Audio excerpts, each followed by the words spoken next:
Dans la grande maison familiale, l'équilibre n'avait jamais vraiment existé. Il y avait Mariama, la première épouse, respectée et admirée, mère de 2 garçons, Amine et Karim. Des enfants exemplaires, brillants à l'école, souvent félicités par les professeurs, cités en exemple dans le quartier.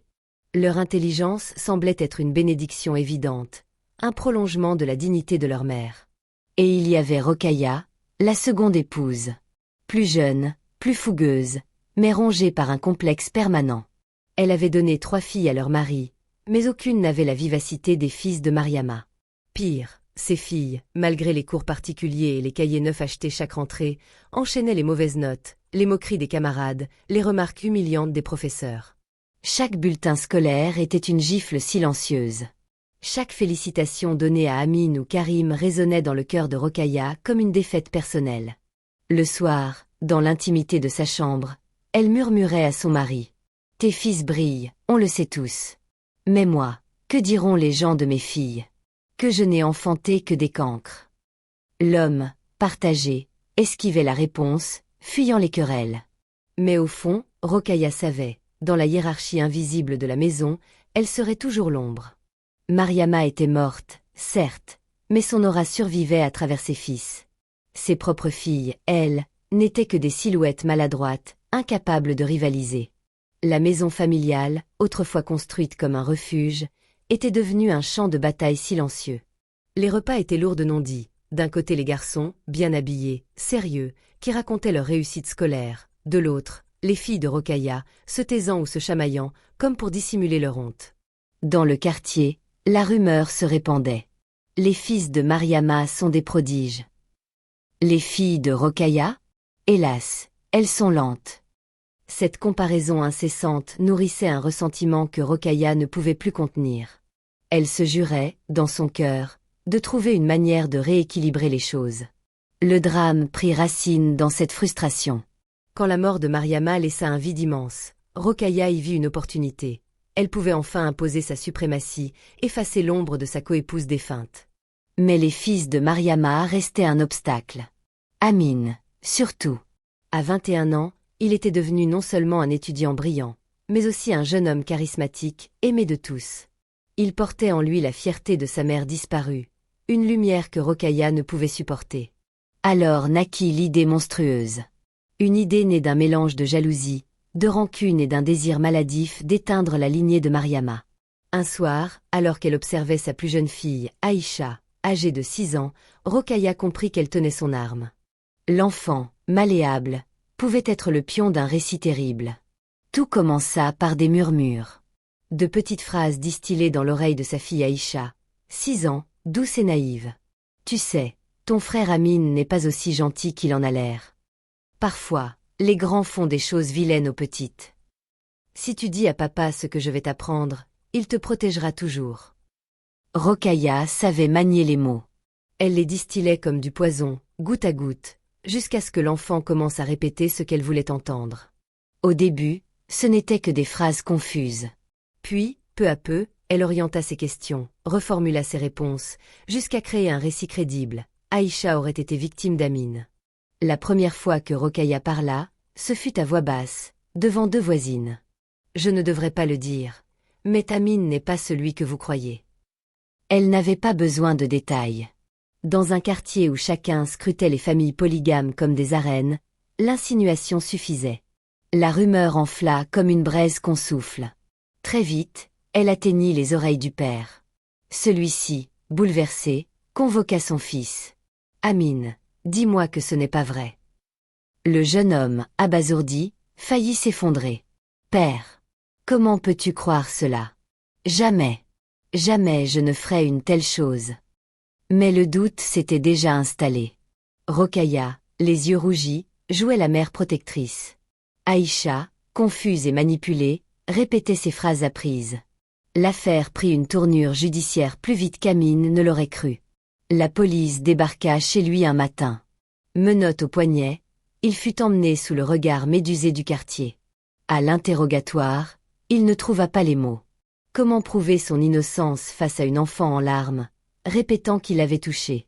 Comment lutter contre une belle-mère qui versait des larmes théâtrales, clamant « Je le savais, je l'avais senti ».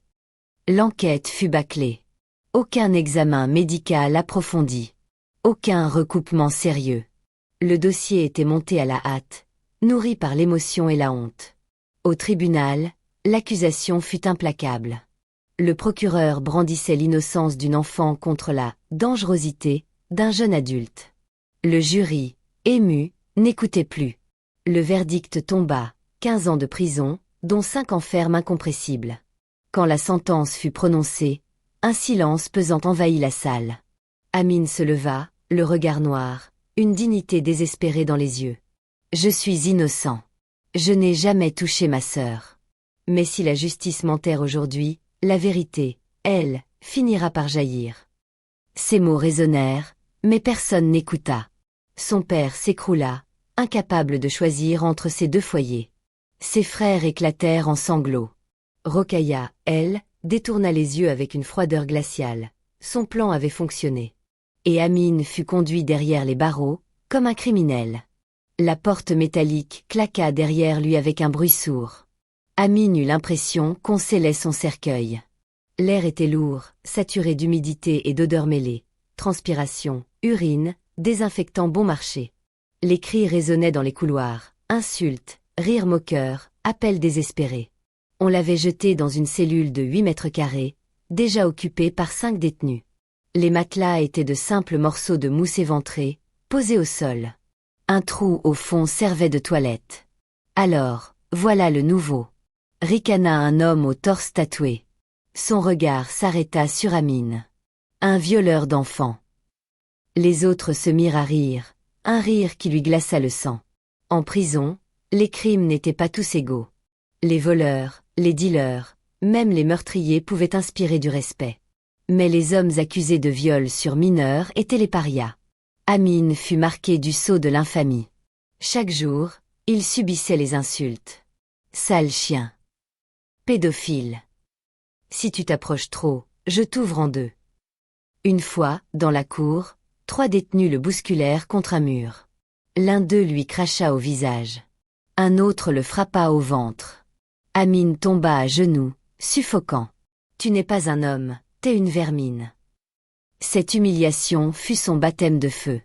Ce soir-là, allongé sur sa paillasse, les côtes douloureuses, il prit une décision. Il ne mourrait pas ici. Il apprit vite à se fondre dans le décor. Ne pas trop parler. Ne pas baisser la tête non plus. Garder un équilibre fragile, ni victime, ni provocateur. Il se leva chaque matin avant les autres pour faire des pompes dans un coin, renforçant son corps comme on forge une arme. Et surtout, il lut. À la bibliothèque de la prison, il dévora le code pénal, les procédures judiciaires, mais aussi les grands auteurs, Victor Hugo, Mandela, Malcolm X. Il copiait des phrases entières, les murmurait comme des prières. Ses codétenus finirent par le surnommer « l'étudiant ».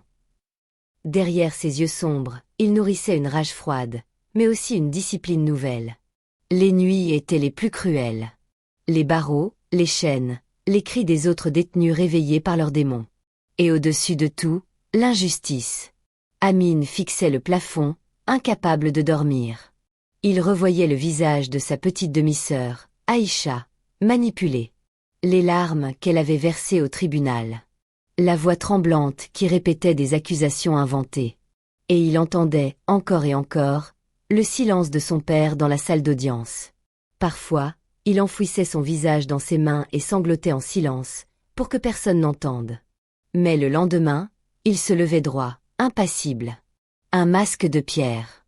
Au fil des mois, il apprit à transformer sa souffrance en carburant.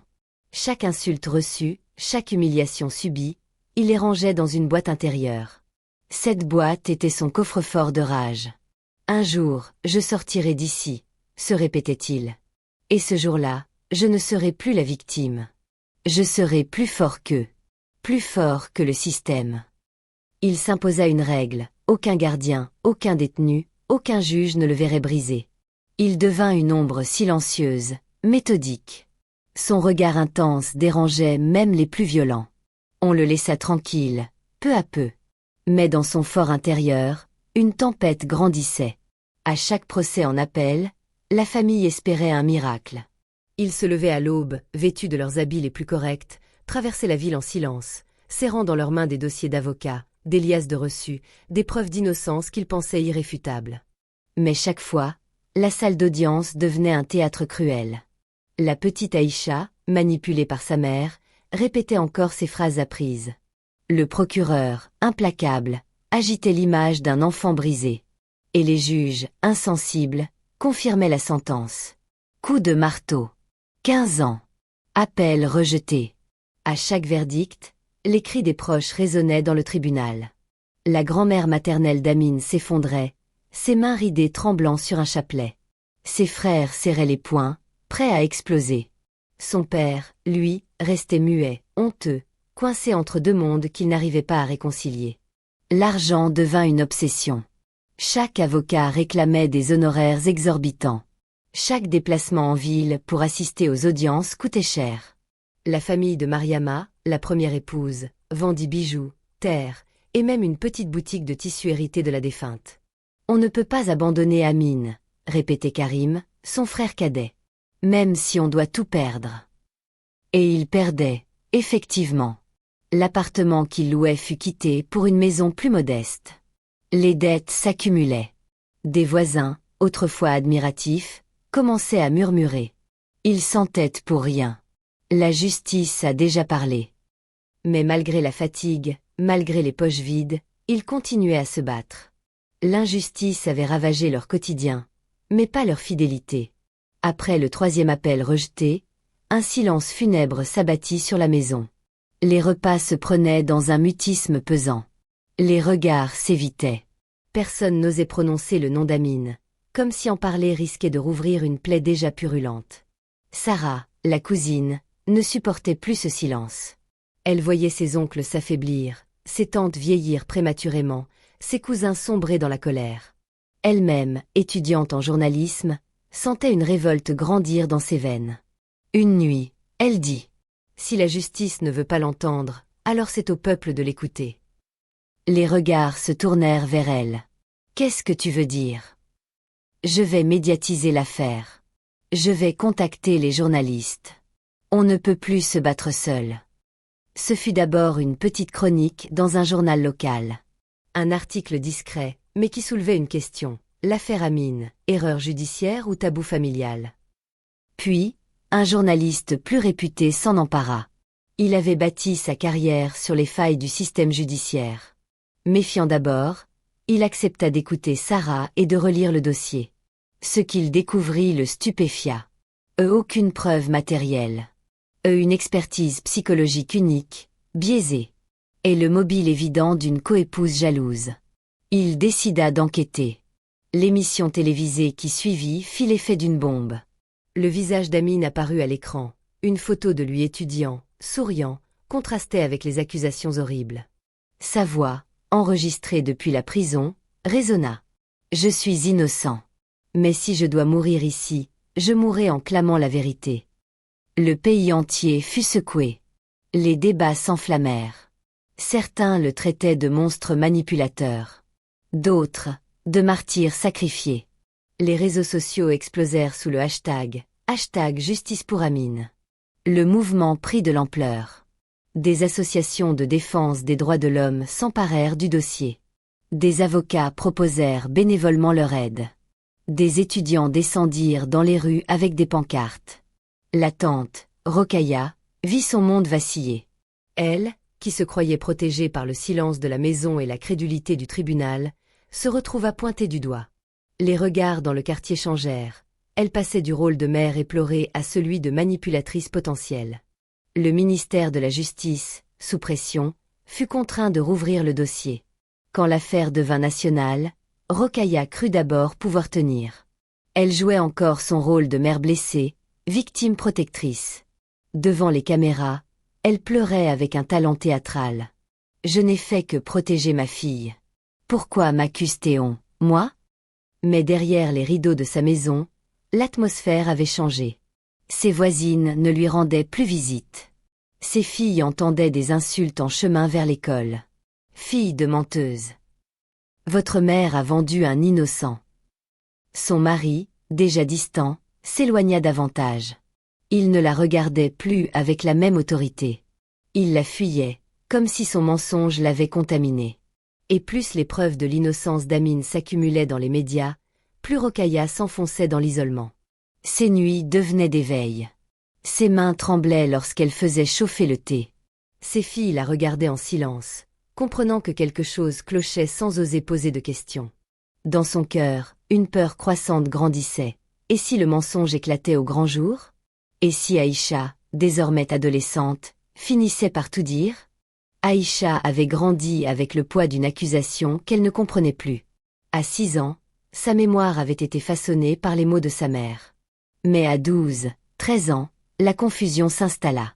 Elle voyait les débats à la télévision. Les journalistes questionnaient les incohérences de son témoignage d'enfant. Elle lisait sur les réseaux sociaux que son frère Amine était peut-être innocent. Chaque soir, elle se demandait: ai-je dit la vérité? Ou ai-je répété ce qu'on voulait que je dise? Les souvenirs étaient flous. Dans ses rêves, elle revoyait le tribunal, les visages sévères, les pleurs de sa mère. Mais jamais, jamais elle ne voyait Amine lui faire du mal. Alors un doute terrible la rongea. Et si elle avait détruit la vie de son frère pour un mensonge? Aïcha devint une adolescente renfermée. À l'école, on la pointait du doigt. Certains camarades murmuraient: c'est à cause d'elle qu'il est allé en prison. Elle a envoyé son propre frère derrière les barreaux.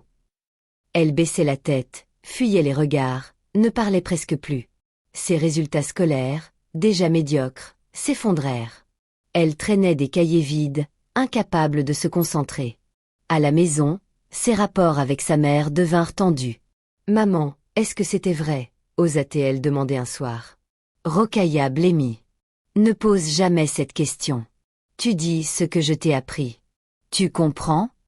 La voix de sa mère tremblait, mais son autorité restait ferme. Aïcha hocha la tête, mais au fond d'elle, la fissure s'agrandissait. Chaque jour qui passait, le mensonge devenait plus lourd que la vérité. Pour Rokhaya, il était devenu un piège qu'elle ne pouvait plus lâcher, sous peine de perdre tout, sa réputation, ses filles, son foyer. Pour Aïcha, il était une ombre qui grandissait dans son esprit, brouillant ses souvenirs, étouffant sa jeunesse. Dans le quartier, plus personne n'osait aborder Rokhaya de face. Les femmes chuchotaient derrière son dos. Ses filles vivaient dans une tension constante, protégées par une mère qui perdait peu à peu sa crédibilité. Et Amine, derrière ses barreaux, devenait chaque jour plus fort, plus magnétique. Là où Rokhaya s'affaiblissait, lui s'élevait. Là où Aïcha doutait, lui se forgeait une certitude: la vérité finira par jaillir. À 14 ans, Aïcha n'était plus la petite fille docile qu'on pouvait manipuler d'un mot. Son corps changeait, son esprit aussi. Elle regardait autour d'elle avec des yeux nouveaux, cherchant à comprendre ce qu'on lui avait caché. Elle avait entendu trop de fois les débats à la télévision, lu trop de commentaires sur les réseaux. Chaque phrase plantait une écharde dans son esprit. L'enfant a été manipulé. Où sont les preuves? Une coépouse jalouse a inventé l'accusation. Ces mots la hantaient. Elle s'enfermait des heures dans sa chambre, les oreilles bouchées, mais le doute continuait de battre dans son crâne comme un tambour. La mémoire d'Aïcha était floue. Elle se souvenait du tribunal, des bancs en bois froid, du visage dur du juge, des larmes qui coulaient sur ses joues. Mais ces larmes, étaient-elles vraiment les siennes? Ou étaient-elles les larmes que sa mère avait appelées par ses chuchotements? La nuit, elle rêvait d'Amine. Non pas comme d'un bourreau, mais comme de ce grand frère qui l'avait un jour aidé à faire ses devoirs de maths, ou qui lui offrait des biscuits en cachette quand sa mère la grondait. Jamais ses souvenirs d'Amine n'étaient sombres. Alors pourquoi avait-elle dit ce qu'elle avait dit?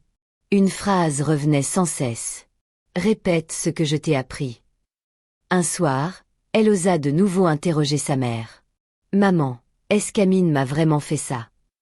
Rokhaya se figea, son regard se durcit. « Oui. Tu l'as dit devant le juge. Tu l'as dit à la police. C'est la vérité. Mais, je ne m'en souviens pas. » Le silence tomba, glacial. Rokhaya s'approcha, la voix basse, presque menaçante. Ne dis plus jamais ça. Tu veux qu'on nous traite de menteuses? Tu veux que tout le quartier se moque de nous? Tu dois protéger ta famille. Aïcha baissa la tête, mais son cœur se serra. Pour la première fois, elle vit dans les yeux de sa mère non pas une victime, mais une femme effrayée. Les jours suivants, Aïcha se mit à écrire dans un cahier secret. Elle y notait ses souvenirs fragmentés, ses doutes, ses cauchemars. Elle dessinait parfois le visage d'Amine, avec son sourire doux. En dessous, elle écrivait « Innocent. Coupable ». Peu à peu, ce mot « innocent » prenait plus de place dans ses pages. Elle sentait que la vérité, la vraie, n'était pas du côté de sa mère. Un après-midi, alors qu'elle revenait de l'école, une journaliste qui suivait l'affaire l'aborda discrètement devant la maison. « Aïcha, veux-tu me dire quelque chose ?» L'adolescente sentit son cœur exploser dans sa poitrine. Ses lèvres s'ouvrirent, prêtes à prononcer les mots interdits. Mais la voix de sa mère résonna dans sa tête. « Tu dois protéger ta famille. » Alors elle secoua la tête, les larmes aux yeux, et s'enfuit en courant. Mais ce jour-là, Aïcha comprit une chose. Un jour, elle parlerait. À 15 ans, elle était déjà une prisonnière. Pas derrière des barreaux de fer, mais derrière ceux du mensonge. Chaque fois qu'elle voyait un plateau télé évoquer l'affaire, chaque fois qu'elle croisait un regard accusateur à l'école, elle sentait son silence comme une trahison. Et plus la voix d'Amine résonnait à travers les journaux, plus sa conscience lui criait. « Tu sais qu'il est innocent.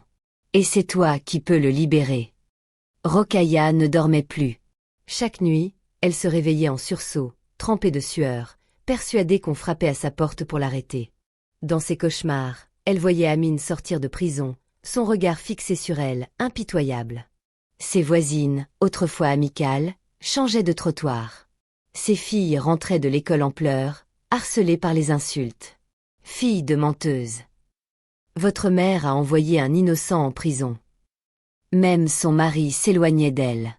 L'homme qui avait autrefois partagé sa couche ne lui parlait presque plus. Un soir, il murmura d'une voix sèche. « Si ce que les gens disent est vrai, que Dieu te maudisse, Rokhaya. » Elle sentit alors que le mur qu'elle avait bâti autour d'elle avec ses mensonges devenait son propre tombeau.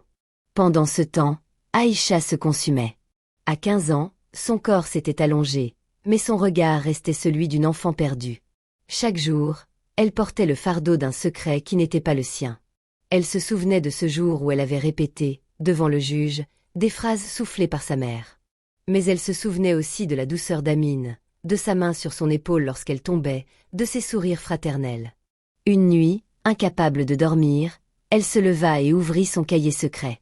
Avec une écriture tremblante, elle écrivit « Je crois qu'Amine est innocent. Maman m'a dit quoi dire. Je ne me souviens pas qu'il m'ait fait du mal. » Elle savait que ce cahier était dangereux, mais elle sentait aussi que c'était le début de sa libération. Un matin, Rokhaya surprit sa fille en train d'écrire. Elle arracha brutalement le cahier et lut quelques lignes. Ses mains tremblèrent. Elle sentit sa gorge se serrer. « Espèce d'ingrate. Tu veux nous détruire? Tu veux qu'on me jette en prison ?» cria-t-elle, les yeux exorbités. Aïcha éclata en sanglots. « Mais maman, je ne me souviens de rien. C'est toi qui m'as dit de parler. Tu m'as fait mentir. » La gifle claqua dans la pièce, brutale, violente. « Tais-toi. Si tu répètes ça, on est toutes mortes. » Mais ce soir-là, Aïcha comprit une chose. Sa mère n'était plus une protectrice. C'était une prisonnière de son propre mensonge. Et elle, Aïcha, était la clé. La fissure devint faille. Lors d'un énième passage des journalistes venus couvrir l'affaire, Aïcha, incapable de supporter plus longtemps le poids de son silence, demanda à parler. Assise face à la caméra, sa voix tremblait. « J'étais petite. Je ne me souviens pas qu'Amine m'ait fait du mal. » Elle baissa les yeux, des larmes roulant sur ses joues. « Maman m'a dit ce que je devais dire. Je voulais juste obéir. » Ce fut un séisme. Les journalistes diffusèrent immédiatement son témoignage. Les réseaux sociaux explosèrent. Le pays tout entier vit, en direct, l'enfant devenue adolescente se libérer de son mensonge. Quand Rokhaya apprit que sa fille avait parlé, Elle s'effondra. Elle resta prostrée des jours entiers, refusant de sortir de sa chambre. Le quartier la pointait du doigt, l'insultait, la maudissait. Ses filles l'évitaient, honteuses. La femme qui voulait écraser la lignée de Mariama, qui avait cru protéger son rang par un mensonge, n'était plus qu'une silhouette courbée, traquée par la vérité. L'aveu d'Aïcha devint la pièce manquante du puzzle. Avec ce témoignage, la défense d'Amine obtint la réouverture du procès. Les avocats jubilèrent. C'était l'arme ultime contre le silence de la justice. Dans sa cellule, Amine apprit la nouvelle par un gardien. Il resta longtemps immobile, les yeux fermés, puis un sourire, son premier depuis des années, se dessina sur ses lèvres. Il murmura, presque pour lui-même. « Merci, petite sœur. » La maison de Rokhaya, autrefois pleine de rires et de disputes enfantines, s'était transformée en un tombeau sonore. Les murs semblaient murmurer la vérité qu'elle avait tenté d'étouffer. La nuit, quand elle marchait dans le couloir, elle croyait entendre des voix. Menteuse, menteuse. Elle sursautait au moindre bruit. Chaque coup frappé à la porte la faisait trembler.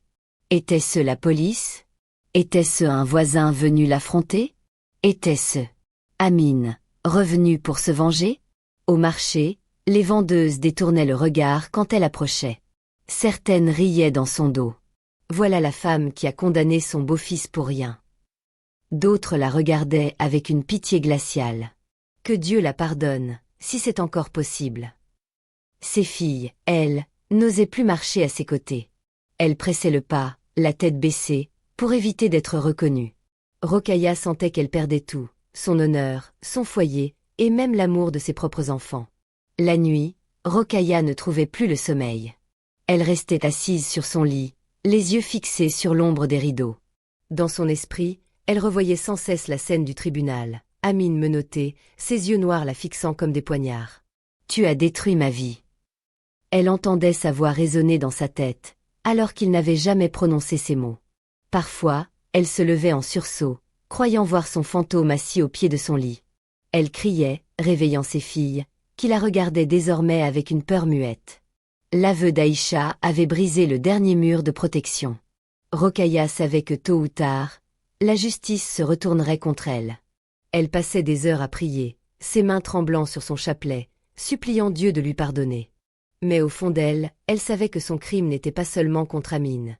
Il était contre l'innocence même. Elle tentait encore de convaincre ses filles. « Je l'ai fait pour nous, pour que vous ayez votre place, pour que personne ne vous méprise. » Mais ses filles ne répondaient plus. Leur silence était pire que des insultes. Peu à peu, Rokhaya perdit goût à tout. Elle négligea sa maison, ses repas, son apparence.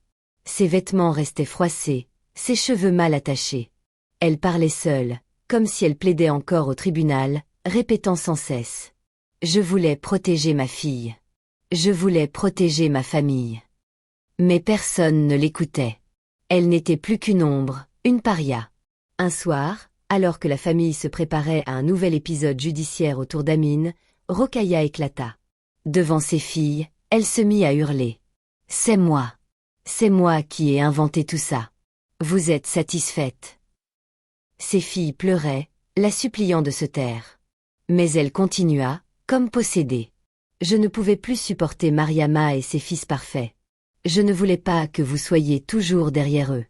Alors j'ai... » Ces mots moururent dans ses sanglots. Elle tomba à genoux, frappant le sol de ses poings, comme si elle voulait s'ensevelir elle-même sous la terre. Ce fut ce soir-là que ses propres enfants cessèrent de la voir comme une mère. Elles la virent comme une femme brisée, engloutie par ses démons. Le jour du procès en révision, la salle d'audience était comble. Journalistes, caméras, militants, curieux, tous s'étaient entassés pour assister à ce qui était déjà annoncé comme l'affaire du siècle. Amine entra, escortée par 2 gardiens. Mais ce n'était plus le jeune homme effrayé de son premier procès. Ses épaules étaient larges, son regard dur, ses pas assurés. Ces 4 années de prison lui avaient forgé une stature, celle d'un homme qu'on ne pouvait plus briser. Dans le public, ses frères se levèrent en silence, les poings serrés sur leur poitrine, comme pour dire « Tiens bon ». Son père, vieilli, tremblant, baissa la tête, rongé par la honte. Et, au premier rang, Aïcha, 15 ans, pâle, nerveuse, mais résolu. Son cahier secret serré dans ses mains tremblantes. Quand vint son tour, Aïcha monta à la barre. Le silence tomba. Le juge, grave, lui demanda. « Aïcha, as-tu quelque chose à ajouter ?» Elle inspira profondément. Sa voix tremblait, mais ses mots étaient clairs. « J'étais trop petite. Je ne me souviens pas qu'Amine m'ait fait du mal. Ce que j'ai dit, c'était parce que maman m'avait appris à le dire. Je veux dire la vérité aujourd'hui. » Un murmure parcourut la salle. Amine ferma les yeux, ses larmes roulant enfin. Il murmurait presque inaudiblement. « Merci, petite sœur, merci. » Rokhaya, assise dans un coin, s'effondra sur son banc, le visage enfoui dans ses mains. Puis vinrent les témoignages de proches, d'anciennes voisines, d'une cousine qui avoua avoir entendu Rokhaya préparer sa fille à bien répéter, avant le procès. Les preuves d'incohérence dans le dossier furent brandies. L'avocat d'Amine, cette fois galvanisé par le soutien médiatique, démolit point par point l'accusation initiale. Le procureur, embarrassé, tenta de défendre la solidité du dossier. Mais la vérité était trop évidente désormais. Après plusieurs heures de délibération, le président de la cour revint. Son visage était grave, mais ses mots sonnèrent comme une délivrance. La cour, au vu des nouveaux éléments et témoignages, prononce l'acquittement d'Amine Diallo. Un cri éclata dans la salle. Les militants se levèrent en scandant « Justice! Justice !» Les caméras clignaient de partout. Amine, figé, mit quelques secondes à comprendre. Puis il leva les yeux au ciel, ses lèvres murmurant une prière. Ses frères se précipitèrent pour le serrer dans leurs bras. Son père, en larmes, se jeta à genoux devant lui. « Pardonne-moi, mon fils.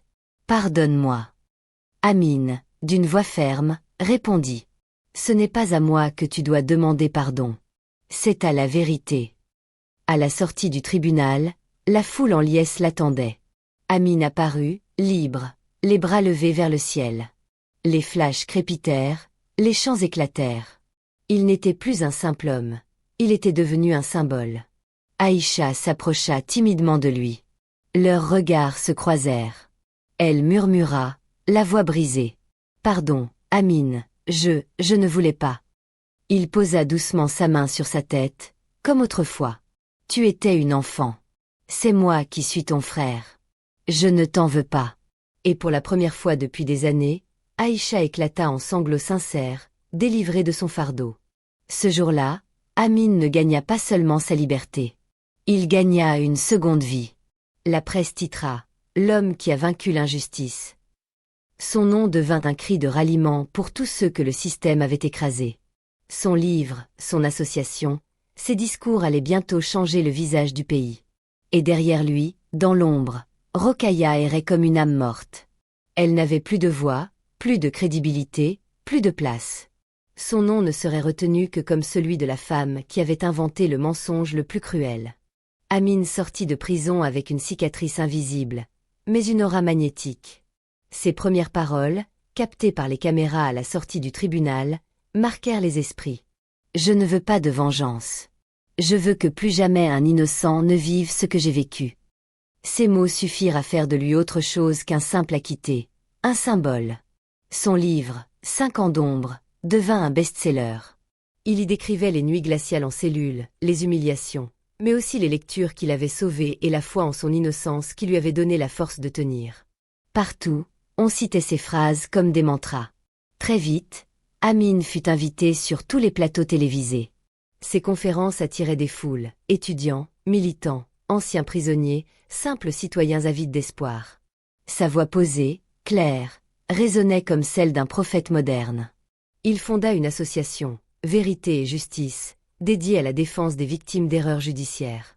Avec l'aide de juristes, de psychologues et de militants, il offrit une main tendue à ceux qui, comme lui, avaient été broyés par le système. Le gouvernement, d'abord prudent, tenta de le récupérer, l'invitant à des tables rondes. Mais très vite, Amine refusa d'être un simple figurant. « Je ne suis pas là pour décorer vos discours. Je suis là pour changer vos lois. » Certains commencèrent à murmurer son nom dans les cercles politiques. Dans les rues, il était reconnu, acclamé. Des jeunes venaient lui serrer la main. « Frère, tu es notre fierté. » Des mères lui présentaient leurs enfants. Voilà l'homme qui a défié l'injustice. Sa dignité, sa résilience, son refus de la haine en firent un modèle. On ne le voyait plus comme l'accusé d'hier, mais comme le phénix revenu des flammes. Pendant ce temps, Rokhaya sombrait. Son nom, désormais, était synonyme de mensonge et de cruauté. Dans le quartier, on la désignait à voix basse. Voilà celle qui a inventé l'accusation. Ses filles, marquées par la honte, s'éloignèrent d'elle. L'une quitta même la maison pour vivre chez une tante maternelle. Son mari, incapable de pardonner, ne lui adressait plus un mot. Rokhaya passa ses journées recluses, assise sur un tapis usé, répétant des prières mécaniques. Mais même dans la prière, elle ne trouvait plus la paix. Chaque fois qu'elle fermait les yeux, elle voyait le visage d'Amine sortant libre du tribunal, ses yeux brillants de dignité, et entendait la foule scander son nom. Elle, qui avait voulu écraser la mémoire de Mariama, se retrouvait effacée à son tour. Une paria, vivante mais déjà morte aux yeux du monde. Le contraste était saisissant. Amine, icône nationale, incarnation de la résilience et de la vérité. Rokhaya, silhouette éteinte, symbole d'un mensonge dévoré par ses propres flammes. L'un brillait sur les estrades, entouré de micros et d'applaudissements. L'autre se terrait dans l'ombre, prisonnière de ses remords. Amine comprit que sa victoire n'était pas seulement personnelle. Il devenait la voix de tous ceux qu'on avait réduits au silence. Il répétait souvent, dans ses discours, « Ce n'est pas mon histoire seule. C'est l'histoire de chaque innocent enfermé. Tant qu'un seul subira une injustice, ma liberté ne sera pas complète. » Ces mots firent de lui plus qu'un survivant, un héritage vivant. Et dans le cœur d'Aïcha, malgré la douleur, naquit une lumière. Elle savait que son frère l'avait pardonné, et que sa vérité, tardive mais courageuse, avait changé le destin de toute une nation. Quelques semaines après son acquittement, Amine décida de retourner dans la vieille maison familiale. La même où tout avait commencé. Il traversa la cour en silence. Les murs, autrefois témoins des querelles de coépouses, semblaient aujourd'hui fatigués, apaisés par le temps. Dans un coin, le manguier sous lequel il avait joué enfant continuait de donner des fruits. Ses frères l'accueillirent d'une accolade longue, silencieuse. Son père, affaibli, s'approcha en boitant. Les larmes aux yeux, il dit seulement « Mon fils, tu es revenu. » Et Amine le serra fort contre lui, effaçant des années de distance et de culpabilité. Dans une chambre, Aïcha l'attendait, assise, nerveuse. Quand il entra, elle se leva brusquement, incapable de soutenir son regard. « Amine, je ne mérite pas ton pardon, » murmura-t-elle. Il s'approcha, posa une main sur son épaule. « Tu étais une enfant, Aïcha. Ce n'est pas toi qui m'as condamnée, c'est le mensonge. » Elle éclata en sanglots, se jetant dans ses bras. Il la tint contre lui, fort, comme un frère qui protège, non pas comme une victime qui reproche. Ce geste, plus que les mots, scella leur réconciliation. Quant à Rokhaya, elle n'osa pas se montrer. Elle observait de loin, cachée derrière une fenêtre entr'ouverte, le retour triomphant d'Amine. Ses yeux creusés, son visage ravagé par les nuits blanches disaient tout de son déclin. Amine, en la voyant, ne détourna pas le regard. Il ne haïssait plus. Il n'attendait plus rien d'elle. Il la fixa simplement, avec une expression grave, presque compatissante, puis tourna les talons. Ce silence fut son verdict. Pas de vengeance, pas de cri, juste l'indifférence d'un homme qui avait déjà vaincu. Quelques mois plus tard, Amine donna une conférence à l'université de la ville. Devant lui, des centaines d'étudiants. Il conclut son discours par ces mots. « J'ai perdu 5 ans derrière des murs. Mais ces murs ne m'ont pas détruit. Ils m'ont appris que la vérité finit toujours par sortir. Je ne vis pas avec rancune. Je vis avec la certitude qu'aucune nuit n'est éternelle. » Un tonnerre d'applaudissements éclata. Ce soir-là, de retour chez lui, Amine s'assit seul sous le vieux manguier. Le vent tiède caressait son visage. Il ferma les yeux, respira profondément. Il n'était plus seulement l'enfant de Mariama, ni la victime de Rokhaya. Il était un homme entier, forgé par l'ombre, porté par la lumière. Et dans le ciel, entre les branches, une étoile brillait plus fort que les autres. Il leva les yeux, sourit. « Maman, j'ai tenu ma promesse. » Le passé venait enfin de se refermer. L'avenir, lui, venait tout juste de commencer.